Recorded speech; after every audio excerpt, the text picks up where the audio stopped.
Hello students, this is Mrs. Leon. I'm going to show you how to use that self-evaluation for your recess essay. So as you see at the bottom here, I have Docs and Google Classroom. I just hit Google Classroom. I'm using a student who's not at our school right now. I'm going to come down here and hit where it says classwork, because I like to see the titles of the categories.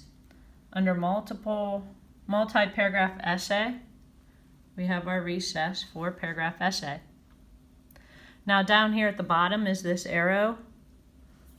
We have to hit that so that we can see our essays. Should there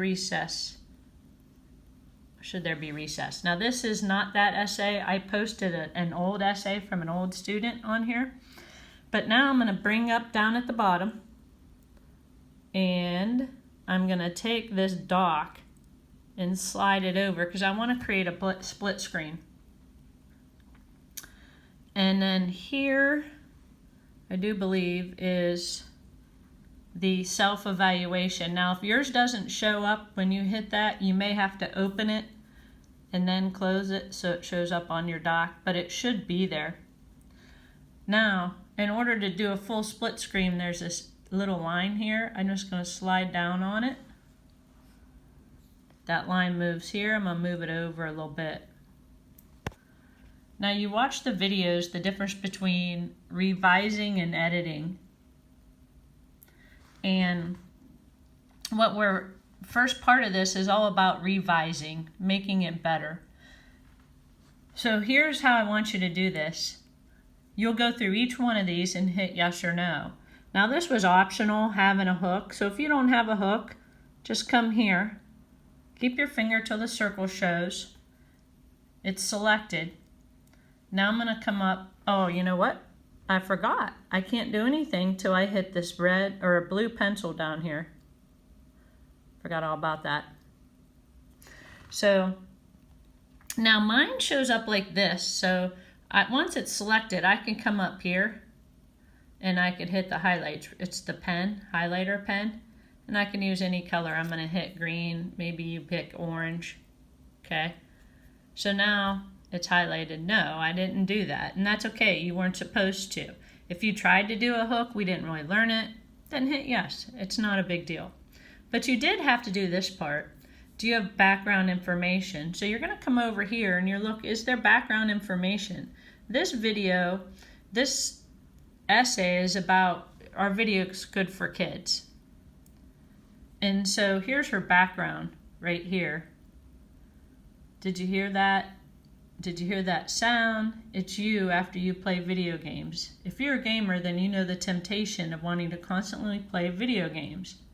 Video games are fun and easily distracting. On the other hand, they can be unhealthy for you if you repeatedly play them. That's where we got both sides of the argument. So I'm going to go ahead and say, yeah, that's done. So I'm going to put here, select that. Now, if you don't have these up here, you just go to the A, and you all know how to do that. We've been highlighting things all year. I'm going to highlight that yes. Now, if you hit no, that's okay. That just means that it's time to revise. You need to go in and make it better. So go ahead and put the other side of the argument in there if you don't have both sides. Whatever you highlight has nothing to do with your grade from me or Mrs. Ritchie. So it's okay if you put no, you can keep it there. It's just a reminder I need to go in and do it. If you want to, you could always change it. That's fine. Does this essay share an opinion? You come over here and it says here, playing video games harm your physical health. Yes, definitely shares the opinion. You may ask why I'm doing this on video games. Because I don't want you to just copy everything that we do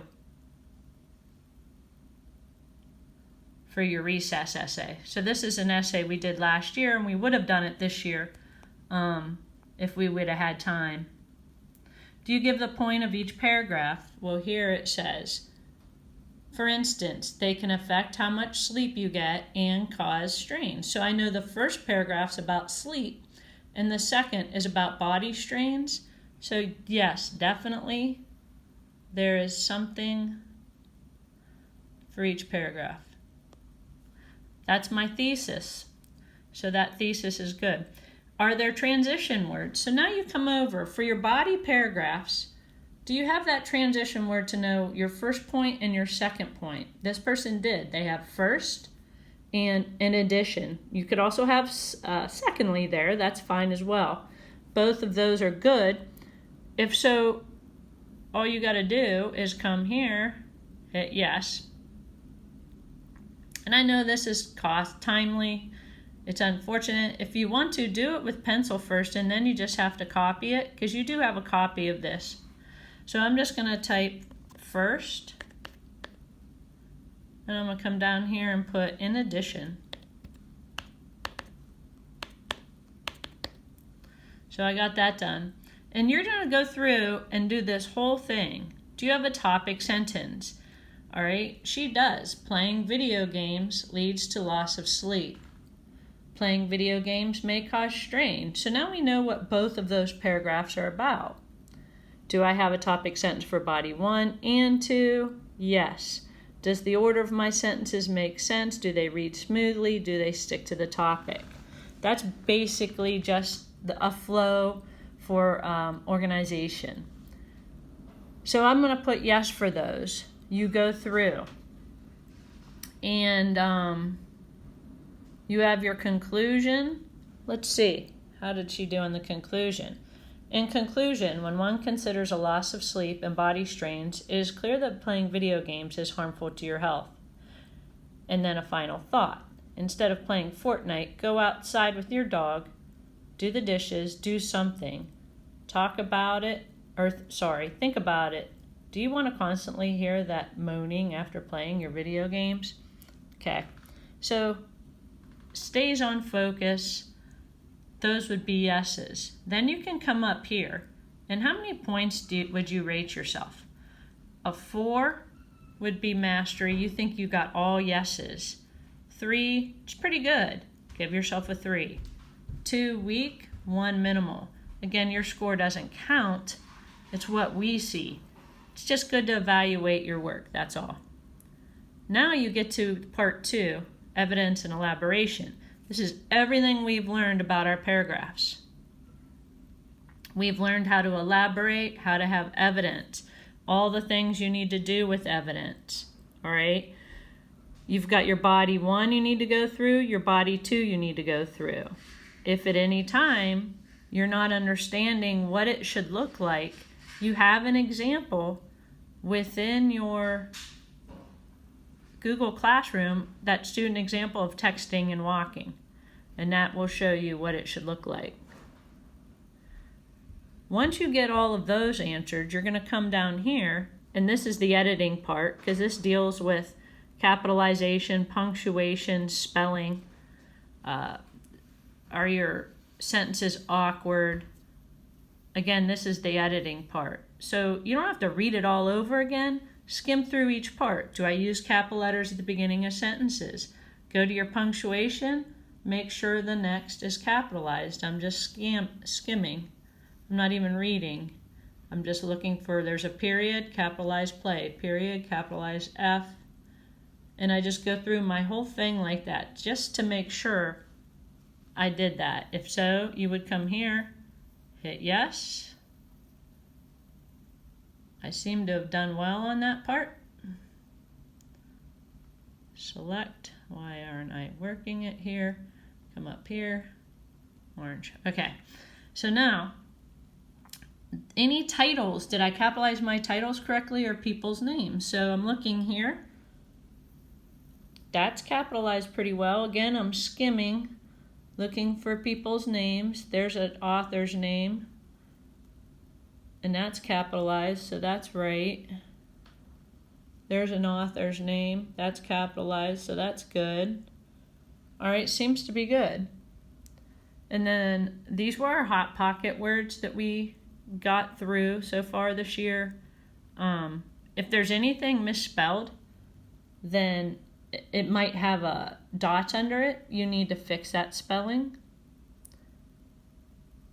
If you use quotation marks, make sure you have both sets. So here's an example. Here, it's got the beginning of the quote. Do I have an end? Yes. Sometimes people forget that end quote. So that's a good thing to check. And then again, when you're done with all that, you'll rate yourself, but you'll notice this is only worth 2 points. Because that's the conventions of it. It's a 2-point process. So mainly, if you seem to go through all that, you'll probably get a 2. Then the bottom of this, you do nothing with. That's just for your teacher. Your teacher will put the information in there for you when your essay is graded. When you think all is well, do not submit. You don't need to turn anything in. We can still get it. We don't want you to turn it in because sometimes it glitches. And if we want you to fix something, then you won't be able to. So again, do not turn this in. Good luck. And this should be it as far as a 4 multi-paragraph essay.